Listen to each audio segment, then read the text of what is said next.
look away from the train wreck. You can blame it on the tech or the disrespect. If you play better, button check. Button check. What is up, Button Check family? Welcome back to yet again a beautiful day of checking these buttons. As always, chapters down below if you guys want to skip around to a certain subject, and that sub button right there. We're so close to 60K. It's right there, man. It's coming anytime. Thank you guys so much for taking the time to help the channel grow. We got a special episode, of course. Also, it's HT, the most glorious day of the week. We got that at the end of the episode, but for now, we got these buttons to check. Let's go. And now it is time for them sponsored buttons. That's right. Into the AM is back. Ladies and gents, these buttons got to be checked. Thank you guys once again, Button Check viewers, for making this possible. You might remember they sponsored us a month ago. Everything went well. Guess what? They're back again. I want to appreciate y'all's comments. I'll put them on the screen right now. Some of y'all said the teas are fire. You wanted to know where I got them from, or you were just appreciative and you were actually thanking them. Like, hey, thank you for sponsoring Button Check, and I can't tell you guys how much that means the world to me. So without further ado, ladies and gents, Into the AM, they are a team of artists and creators that share a vision. They basically see clothing as a canvas to express what drives you. They've been around since 2012, and the clothes is only getting more comfy. Check this out though, proof in the pudding, right? Go back to they sponsored us about a month ago. Go back from those videos. You will see 9 times out of 10, I'm wearing this hat. You will see half the times I'm wearing the sweater. I'm not contracted to wear any of those clothes. It was basically just a one and done, right? I wore it just simply because I like the way it feels. Okay, so we're on the website right here, obviously, Into the AM. The link is down below. Definitely check it out because we got extra savings already. We're getting 25% off graphic tees. Let's choose one. Y'all know the styles. You saw some of the one that I was rocking last time, right? Let's go ahead and choose this one right now. Let's go ahead and start shopping here. Let's go ahead and add to the cart. But before, you see, it's already knocked down from 26 to 17. Let's go ahead and add it to the cart, and we even got more savings. We got that already, yes. Let's click on it, check out down below. And we're already at 1752, and you see right there, bada bing, that's 1850. Now let's add it in. Button check. Here you go. Button check. There you go, y'all. Bam, here come the extra savings. Bam, it just went down to 1675. There you go, you already know. So it is intotheam.com/button check for the extra savings of 10%. Definitely check it out. Thank you for big ups to the family, if I could talk right, at Into the AM. Thank you so much for sponsoring us here at Button Check. It means the world, and I thank y'all for the way you responded last time and just helping the channel grow, that we could do this full time. You have no idea. It means the world. Into the AM. Show the love if you can. Thank y'all. All right, next up, for them FGC being upset, right, that Capcom Cup possibly messed up buttons that need to be checked, right? Or at least I should say the powers that be. Okay, so we all saw Cap Cup go down this last weekend, right? A lot of exciting moments, a lot of people very thankful. We have our first FGC millionaire. It was exciting times, right? But there were some things that stood out, right? Things that people were like, we wonder why this was lacking or why this seemed like it was a bit off. And, you know, they were frustrated because they were like, this is supposed to be our biggest tournament basically ever, so why was it lacking in a few areas? Almost as if some of it seemed a bit unorganized, right, or lack of preparation. So there was one particular incident that stood out that a lot of people were talking about, right, from casuals to pros, and they were like, as soon as the interviews happened, if you notice, right, they interviewed the losing player first, like Chris Wong, that came in second. Immediately after the match, they interviewed him. A lot of people thought it was super cringe and they didn't like the energy. Let's unpack it. Let's go. Starting right here with Logan saying, frame one losers interview, please no. Others adding saying, I can't, or Chris looked on the verge of tears. I can't believe they did that to him, man. Or I thought they were just going to congratulate him and then they asked him a question and immediately I cringed. Or I'm glad I wasn't the only one. That shit was rough. Please give the players a few minutes at least, or it hurts. I felt awful for Chris. But I see a different perspective where some are like, why does the FGC feel like this is a unacceptable practice? It happens every day or in every other professional competitive setting. Why should it be any different? Logan asked this saying, I have never in my life of watching professional esports or sports seen a losing player interviewed within 1 minute, right? But they're like, happens all the time in MMA. They actually have a debate, you know, past this, and it has happened in MMA. I've seen it myself. It doesn't happen all the time, and whether or not it's a good idea, you know, that's another topic, but it definitely has happened, right? Fighting Games Daily posted this saying, at this point, losing isn't even the scariest part of the tournament. It's about getting live interviewed immediately after losing, and of course it shows these clips of famous times that, you know, people losing were interviewed. Ryan Hart gets even deeper, saying second place interview was extremely awkward. Would you want to talk after losing $700,000? What exactly were you expecting him to say? After a year of hard work, it could be nice to congratulate the top 8 with medals, right? Andy asked this saying, brother, you just lost $700,000 after getting put in a checkmate situation. How are you feeling right now? And then you kind of see people with the memes, right? The Snoop Dogg one. Let's check out this clip right here. What Snoop Dogg lost. So that was a tough loss. How do you feel after that? How the fuck you think I feel? Don't ask no dumbass questions. This one right here, Sonic said this tweet is vile. This is probably the most creative, genius one I've ever seen. He's highly attentive towards that. And watch this, Lise. You can actually pinpoint the second when his heart rips in half. And now. Oh.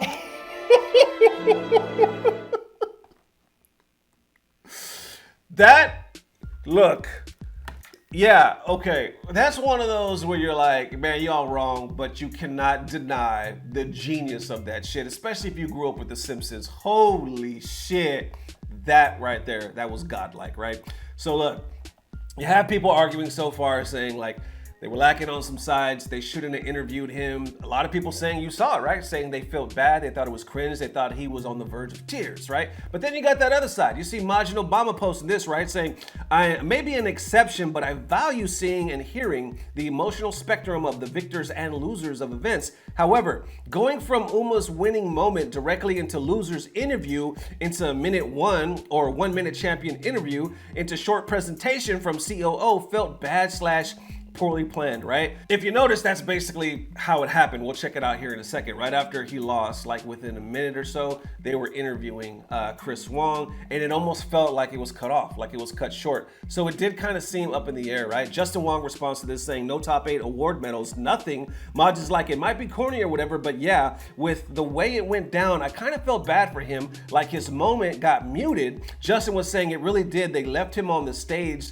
like with no directions. And I believe at that point they're talking about Uma, right? Because if you noticed during Uma's interview, he was standing there with the check, and then they immediately start going, well, not immediately, but right after they start going into, oh, we got a special announcement, but first check out this trailer. And Uma's just kind of looking in the back like, what am I supposed to do? You know what I'm saying? By the time they come back from the break or the trailer, Uma's off the stage, right? So obviously they got him by then, but I believe that's what they're referring to. Bizarro Mike posted this saying, I respect the work that goes into a production like Capcom Cup, things to improve on. Please don't have JP's theme on repeat at every break.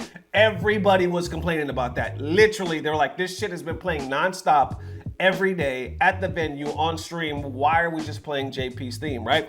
Number 2, don't interview the runner-up right after losing. Number 3, do a trailer for announcements. And 4, the end felt rushed and flat, zero hype, right? Okay, what I wanted to do right here is watch the interview again because I can't remember everything how it went down for the most part, you know, because there was so much, but it's only a few seconds long. I think it's only a minute. Let's check it out. See how quick the transition was and exactly the facial expressions and the energy of Chris. Let's go. he'll be the stun. He's going to store up. All right, he's going right to here, finish he's the about to combo. end the match. And ladies and gentlemen, $1 million is going to be awarded to Uma.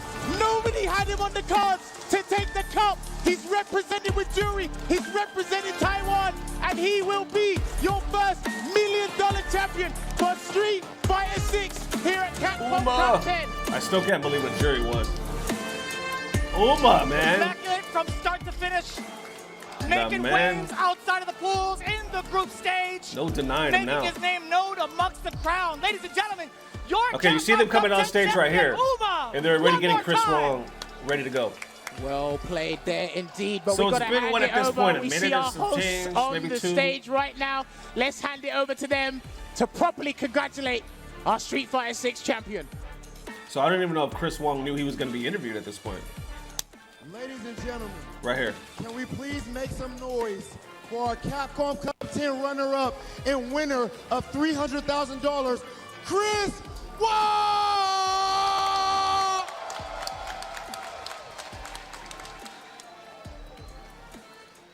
So Chris, you have been really consistently strong. You took second at Singapore premiere and first at France premiere. Now you are second in the Capcom Cup. How were you able to stay so strong consistently for so long? First of all, Okay, look, watch because him. I am a salaryman. I'm not a full-time gamer. And then The audience like that. after work, every day I practice 4 hours per day. And then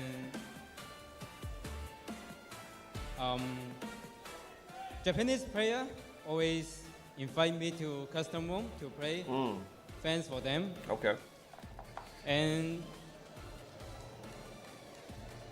the champion, Yuma Kagami, also is my practice partner. Yes. There you go. Chris, thank you so much, brother. Amazing performance. See right there, that was Chris cut. Wong, ladies and That was gentlemen. cut, right? Phenomenal. Obviously, you could tell. Let's unpack that real quick. Oh my. Okay, let's unpack that real quick. So for one, people liked it. A lot of people were shocked because he was like, I'm not a full-time gamer. I work and I'm a family man. That's what's up, because a lot of people are under the impression, right? How many times have we heard that OS, right? That damn old excuse where like, well, I'm not a full-time gamer, man. I got shit to do. I'm a family man. You over here a loser with no job. You know what I'm saying? This man just said, I'm a family man. I got a job. I play about 4 hours a day. 4 hours is still a lot. If you got a job and a family, that's a fucking lot. You know what I'm saying? Anyway, he's like, I play basically every day on my free time. And then Japanese, I guess, the pros, they invite him to like a private room. And he even has a training partner with the champion. So that's a lot, right? A lot of people loved it. But you could tell at the end, when he answered that question, there was 2 things. One, you could tell that Rob was like, yo, hey, Chris. But he did it almost like it sounded like he was gonna, like, hey, I'm about to ask you a question. But really it was like, hey, you gotta go. You know what I'm saying? It was like, it was rushed. And a lot of people felt it was rushed because it was so fucking late. And they were even like talking to their European viewers at one point saying, we know it's late. You guys want to go to sleep. You got to go to work in the morning. It's probably like 5 or 6 in the morning wherever you guys are. So I think because of that, they almost felt a little rush on their side. But the other thing is, it's obvious that English is not his first language. That's obvious, right? He's struggling to form the words and it's broken English. People, though, said by looking at that, it was cringe or it looked like he was going to cry or he looked hurt. I didn't see that. I saw somebody that was just looking for the words. And to compare it to something, when he won, I think, what did they say, France? He did an interview as well there. Let's check that out.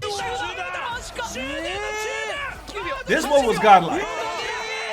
He's playing Mena right here, and it goes down to the wire. Time over. Oh my God, time over. That one was so hyped. I didn't even see this damn tournament. I don't remember watching this. But this, he won, right? And now the interview. Let's listen. Within Singapore, I think Paris is beautiful. And more people here to watching the match. And it is amazing, I think. Là, je like it. Monsieur Chris Wong lui-même qui remercie toute la foule ici pour le bruit. Un max de bruit encore une fois, s'il vous plaît, pour notre héros. One other question. The ending. Time over. What happened in your head? How did you jump at this moment? I was so nervous, actually. And Mena is the best of the player in the world, I think. One of the best. So I got patient, yeah, and I won. Yeah. An incredible play. On a juste parlé rapidement de la... There you have it, man. He did that interview. I would guess. Let me know if y'all think I'm tripping down below in the comments, but I think it had the same energy that he just had, losing versus winning. Right here, he won. And then he lost Capcom Cup. Everybody say he lost 700,000, which he did, but I felt the same energy. Like he's struggling to speak in English, bless his heart, you know, because he could use a translator, but he's not. He's speaking English, and I think that's dope as hell, you know what I'm saying? So he's doing that, and I feel like it's the same type of vibe. Do you not? Like, am I tripping or what? I don't think that he was about to cry in that other tournament. Now, if he cried behind stage, that's different. But he still won $300,000, And yes, it was rushed, and yes, they cut him off. I agree with that 100%. And I don't think if they did interview him, I don't think it should have been like that. I think they should have went straight to the winner, and if they interviewed him, either they did it second, or they should have did it behind the stage. You know how UFC does it sometimes? Like, they'll go like behind the scenes, and then she'll be there interviewing the guys, like, what's their thoughts? Yeah, something like that. But to do him first right off the bat, and then to cut him off, no, they need to improve that for next year. I absolutely agree. But the part I don't agree on, I don't think he was about to cry. I don't think he was that upset at the moment, but that's just me. How y'all see that one? Oh, and real quick, here's the other thing I wanted to say. I wanted to just make it clear, I don't think it was on Rob. I don't think it was on the host, right? Because they're actually just following direction. Usually they have like a mic in their ear, or they're told like, hey, they're told in advance, we only have such and such time. You need to end it here. You need to start this there. So I think as far as host, Rob actually did an amazing job. You know what I'm saying? The commentators, a lot of them did an amazing job as well. I just think it needs to be organized all together a little bit tighter.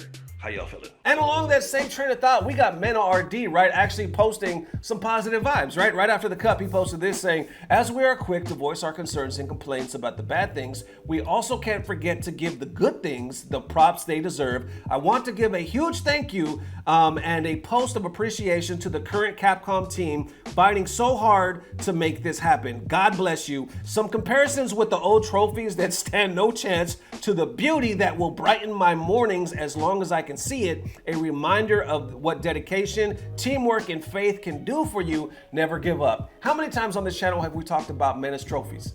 We even did a story about it, right? Because the 2 cups that he got were nothing compared to the actual Capcom Cup. They were almost like little toy trinkets, and everybody was confused. So that's why I made comments multiple times leading up to this Capcom Cup saying, I hope they fix these trophies, because the trophies they're giving the players don't make any sense. And Mena's right here posting his trophy next to the actual trophy, and you can see they have definitely leveled up. Now, I was wondering, yeah, right there, godlike, right? I'm guessing for one, Mena actually took his damn trophies to the Capcom. Mena actually showed up at Capcom with his trophies. I was like, man, this dude came prepared. I don't know if he was going to take a picture with all of them or what. Well, obviously he did, but he came prepared. On second hand, I thought only the winner got the trophy. I'm assuming from this post that he got one as well, but also he's a Street Fighter League champion, so I would hope that they all got the trophy as well. I know they got rings, you know what I'm saying, dope ass rings, but either way, Mena's finishing it on a positive note, saying thank you to Capcom and the powers that be for making all this happen. You know what I'm saying? Even though, unfortunately, it didn't go his way this year for that $1 million prize, you know what I'm saying? But either way, it's like, yo, let's also focus on the positive. How y'all feeling? Let me know. All right, next up for them special update, right? That Street Fighter 6 and Ed buttons that need to be checked. Ed just dropped this morning, right? He is officially out. There's some special updates as well. Let's check it out, y'all. I have not seen this particular trailer. Let's go. Let's go! Ring the bell! New Master NPC's Mission World Tour. Face off. Enrolled. Got the little DMs happening. Careful out there. New moves.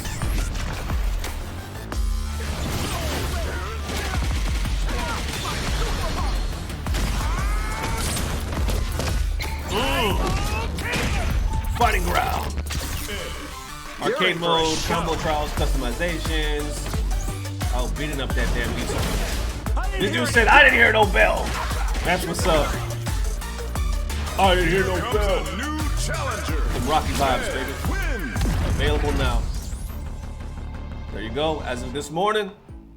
Yo, FGC is reacting. I'm gonna put some of the comments on the screen. People are like, also commenting the fact that Rog was in the trailer, right? They were like, yo, either Rob, or first actually saying, he literally says, I didn't hear no bell, that's awesome. Or Balrog has been a dad, or being a dad is the most wholesome development, I think, of all Street Fighter characters. I can't wait to play Ed in the story.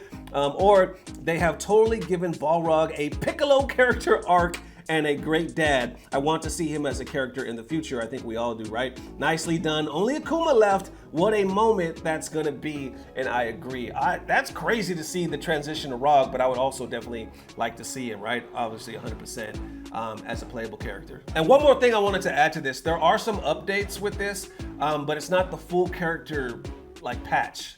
For some reason, they're like, we're just gonna release a handful this time around. Just some here and there, just gonna sprinkle it. But the full one is coming soon, so just hold up for the full one. Now, a lot of people are like, thank you. They're loving the updates, they're loving it, right? But some people see it as like, why? Why not just give us everything at once or just wait to that? Because I guess they're afraid that their character is gonna end up getting the shit end of the stick, right? Or, you know, they're impatient. They want these nerfs to happen like now. But that's all happening right now this morning. How y'all feeling? Let me know. And there it is, ladies and gents. Definitely let me know how you are feeling. Thank you guys one more time for the amazing love, man. We have a lot. And of course, Into the AM for the sponsorship. They're linked down below. Definitely check them out if you guys got the time to show the love. Because, like I said, the proof is in the pudding. I love these damn clothes. And of course, y'all already know it is HT, the most glorious day of the week. Let's get it.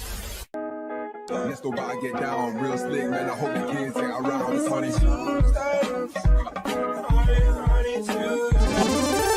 All right, so this cosplay comes to us from Marvin Smith. He tagged us in the actual Button Check family group on Facebook. Check that out if you guys have time. So anyway, Marvin sent us this right here. Profile on the screen, Yuriko Tiger, if I'm saying that correctly. I believe she's located in Japan. I actually checked out some of her streams. She talks straight up like Japanese, like straight up. You would not be able to tell the difference. Definitely has some fire content. Her link down below. Check her out. Here's the first one. Bam!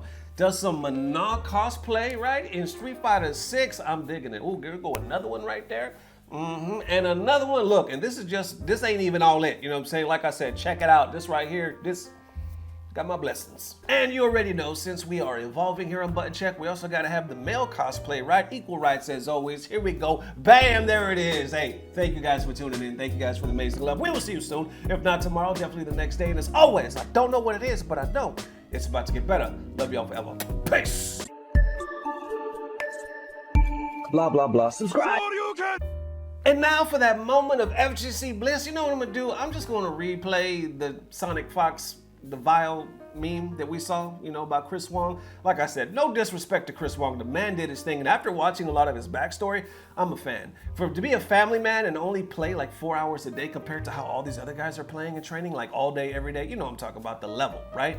How could you not be a fan? But how could you also not be a fan of this Simpson meme? Because it is classic. It's masterful.